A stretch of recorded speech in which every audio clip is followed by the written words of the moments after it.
అదే తోడుగా జంటగా మేమంతా ఉంటామని అంటున్నాను అనమాట. బాగా చెప్పారు సీనియర్ సార్. ఎప్పుడు ఆపండ్రా మీ గోలా. ఇదిగో రంగా బా, ఎవరైనా కొత్త వాళ్ళు వస్తే నాకు ఇన్ఫార్మ్ చేయి. పదండి రా కార్తిక్. బావేటి అలాగన్నాడు. చెల్లి నూరేళ్ళు ఆయుస్ అనేటప్పటికి మగ్గమేతమేమో తుమ్మిసొచ్చాడు. బావన్నట్టు ఆ వీరుగాడు ఏమైనా చేస్తాడా?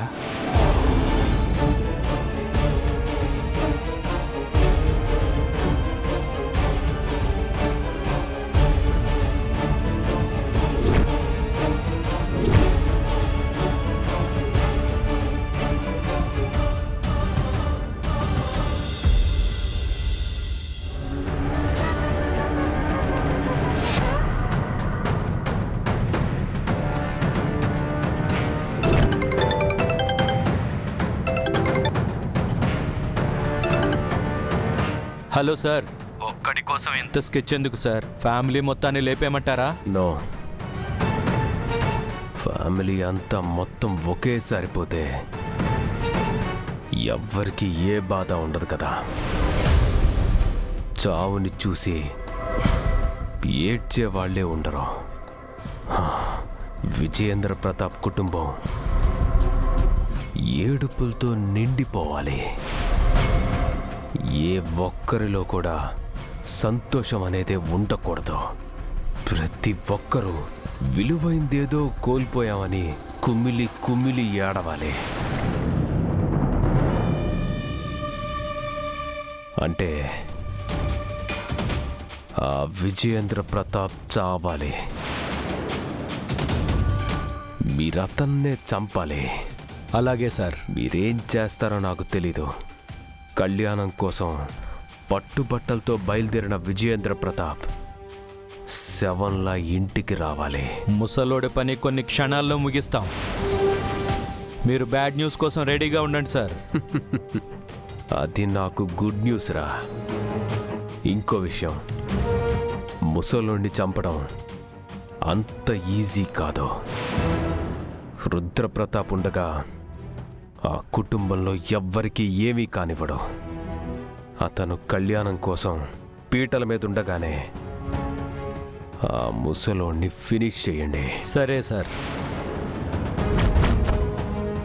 రుద్రప్రతాప్, భానుని చంపి నిన్ను మీ పెద్ద కొడుక్కి దూరం చేశాను.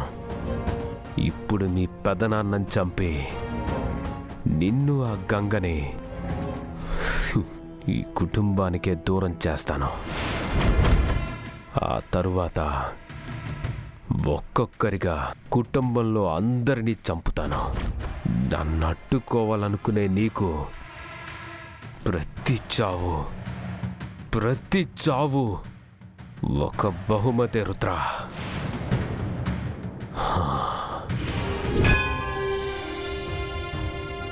సార్, స్వామి కళ్యాణం ఎలాంటి ఆటంకం లేకుండా జరగాలని దేవుణ్ణి మొక్కుకుని కొబ్బరికాయ కొట్టండి.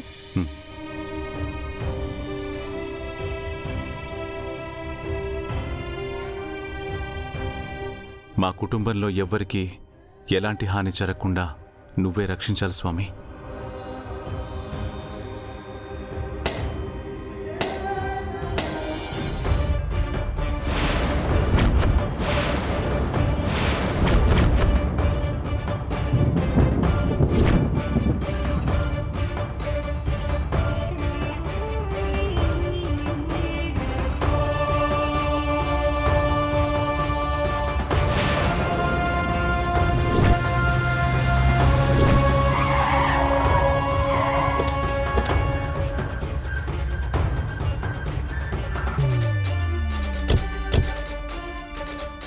శకుంతల, స్వామివారి కళ్యాణంకి వచ్చినప్పుడు సంతోషంగా ఉండాలి. మీరు అనుకున్నది జరుగుతుంది కాబట్టి మీరు సంతోషంగా ఉంటారు. నేనెందుకు సంతోషపడాలి? మరి నేను చస్తే సంతోషపడతావా?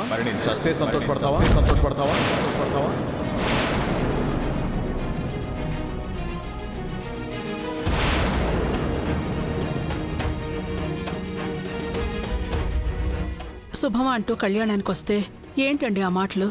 నా మాటలకి నీకంత బాధ అనిపిస్తే నీ ప్రవర్తనకి నేనెంత బాధపడాలి? ఊరుకోండి అన్నయ్య, మీరిద్దరూ ఇలా గొడవ పడటం ఏం బాగాలేదు. ఎస్ బాబు గారు, ఫెస్టివల్ డే, నో గొడవలు, ఓన్లీ స్మైల్స్. పెద్దమ్మ నవ్వితే పెదనాన్న కోపం పోతుంది. నవ్వండి పెద్దమ్మా ప్లీజ్. అయితే ఫస్ట్ పెద్దనాన్న సారీ చెప్పాలి. పెద్దనాన్న అలా అనకూడదు కదా మరి. అవును మావయ్య గారు, మీరే అత్తయ్య గారు మనసు బాధ పెట్టారు. సరే, sorry. Sister, now you smile. అబ్బా నవ్వు పెద్దమ్మా.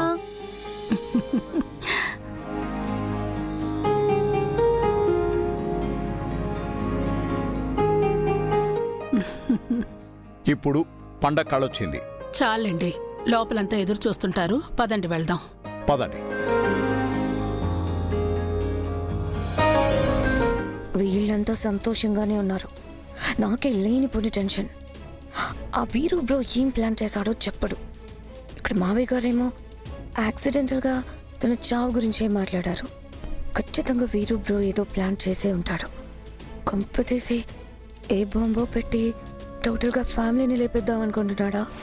ఆస్తి వస్తుంది కదా అని సపోర్ట్ చేసినందుకు నా ప్రాణం మీద కూర్చేలా ఉందే. ఏదో ఒకటి చేసి వీలైనంత త్వరగా ఇక్కడి నుంచి వెళ్ళిపోవాలి.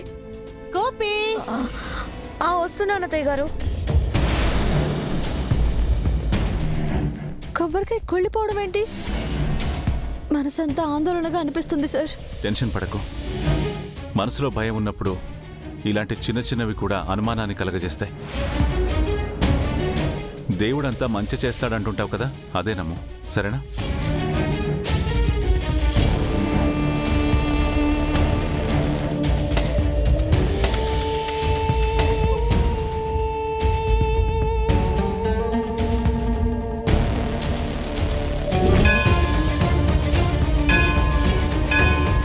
నమస్కారం అండి.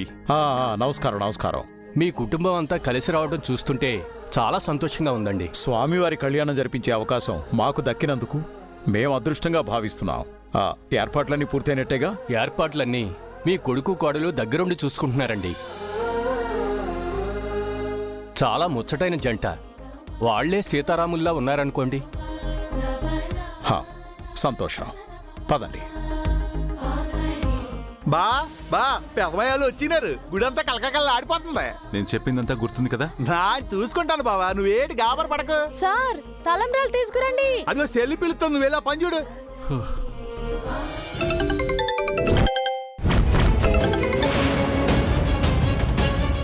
రై, అందరూ అలర్ట్గా ఉన్నారా? ఎవ్వరికి ఏ అనుమానం రాకూడదు.